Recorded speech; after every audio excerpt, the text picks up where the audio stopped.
You know that feeling, right? That sudden, really specific urge you get to share something, maybe a book or an idea or just some piece of wisdom with one particular person. It feels important, almost urgent. But what does that feeling actually mean? Well, that's exactly what we're going to break down today. I mean, we've all been there. You're completely absorbed in some fascinating idea, and then, bam, out of nowhere, a person's face just pops into your head. Could be a friend, a family member, anyone. And the thought is just so clear. Oh, they need to hear this. It feels so specific, so certain. So where does that actually come from? And almost immediately, right, this little debate starts in your head. On one side, you start to worry, is this just my ego? Am I being kind of arrogant here, thinking I know what's best for them? But then, on the other hand, there's this other sense, a feeling that maybe, just maybe, this is something more, something like a real spiritual connection. And that question can leave you totally stuck, not knowing what to do. Well, for a really powerful answer to this, we can turn to the teachings of Jungbub Lecture. And what he suggests is that this impulse, it's not about your ego at all. Actually, it's not even really about saving the other person. His perspective completely shifts the focus. Okay, so here's the core idea from Jungbub Lecture. That thought you had, it is anything but random. The person who pops into your mind isn't just anyone. They are someone whose spiritual energy is already connected with yours, or, as he puts it, superimposed.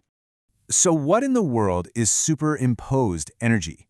You can think of it like a resonance that's already there, a link that exists on a spiritual level between you two.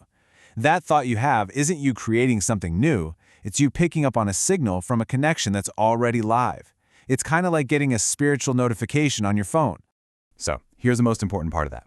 It means you can just let go of all that worry about being arrogant. According to this teaching, that impulse isn't coming from your ego at all. It's a directive. Yeah, a spiritual nudge, you could say. It's a signal from the universe that some kind of action needs to flow through you. Okay, so if it's a spiritual directive, that leads to a pretty big question, right? What are you actually supposed to do about it? And this brings us to a crossroads, really, with two very different paths and two very different outcomes. Jungbub Lecture's guidance on this is incredibly direct. There's no complicated formula here. The instruction is just act. If you feel the impulse to share, you share. If the thought is to give something, you give it. That feeling you get, that's your green light. Simple as that. Now, this choice has real consequences, but for your own spiritual path. See, when you feel that urge and you actually act on it, your own spiritual energy gets to blossom and grow. But if you hesitate, if you overthink it, and end up ignoring the impulse, that very same spiritual power can get dull and less responsive over time.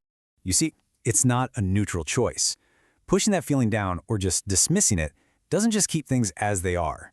Jungbub Lecture explains that it actively causes your spiritual strength and even your confidence in the real world to actually get weaker. So, let's flip this around. What happens when you do act? What's the actual reward for following through on these spiritual prompts? It might not be what you think it is.